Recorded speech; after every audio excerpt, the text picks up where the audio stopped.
بسم الله والصلاة والسلام على رسول الله. مرحبا بكم حبوباتي في فيديو صغير وفايدة كبيرة. هنا البنات راح نوري لكم طريقة اللي تخدموا بها حزام بالاجراس.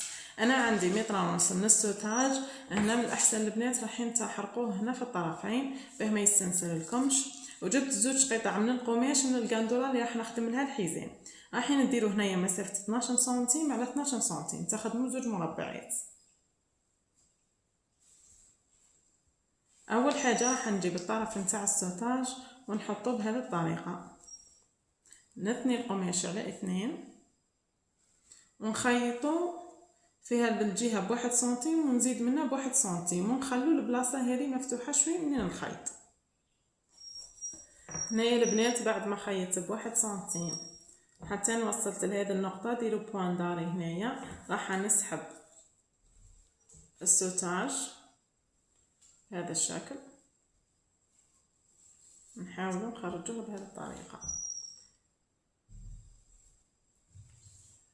ونخرجوا مليح الزوايا، هنايا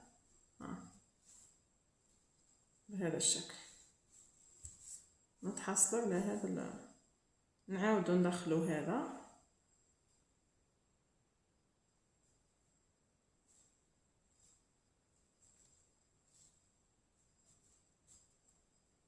لهنا بهذا الشكل.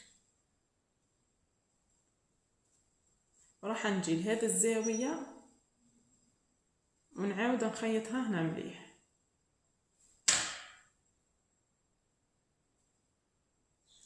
هنا البنات خيطت هنا في هذا الجزء، كل ما صغرتوا نتوما هنا الخياطه راح يجيكم افضل. من بعد راح نسحب هنا هذا السوتاج، شوفوا النتيجه اللي نتحصلوا عليها.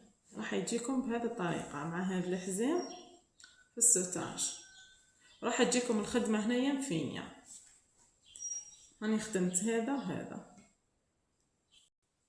ان شاء الله يكون الشرح نتاع الفيديو سهل والطريقه بسيطه.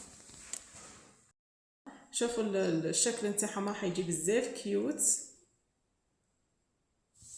وان شاء الله اي وحده تحب تجربها تنجح فيها.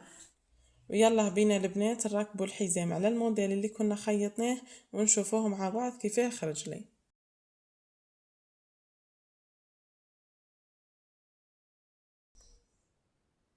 هذه هي البنات النتيجه نتاع الاجراس.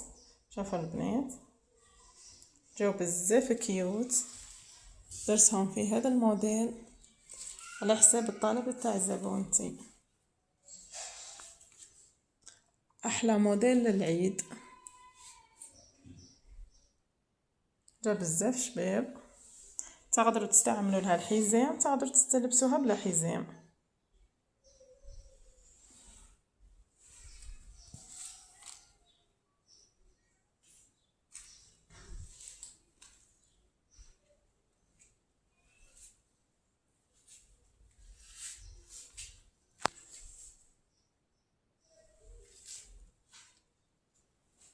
واكتبوا لي تحت الفيديو البنات في جزء التعليقات إذا عجبكم هذا النوع من الفيديوهات اللي حنحط لكم فيه دائما الحيل نتاع الخياطة واسرار لافينيسيون.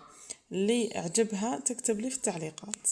وما تنساوش البنات تدعموني باللايك، واللي مازالت ما اشتركتش تشترك في القناه باه يوصلها كل جديد فيديوهاتي، وان شاء الله تكون الاستفاده للجميع.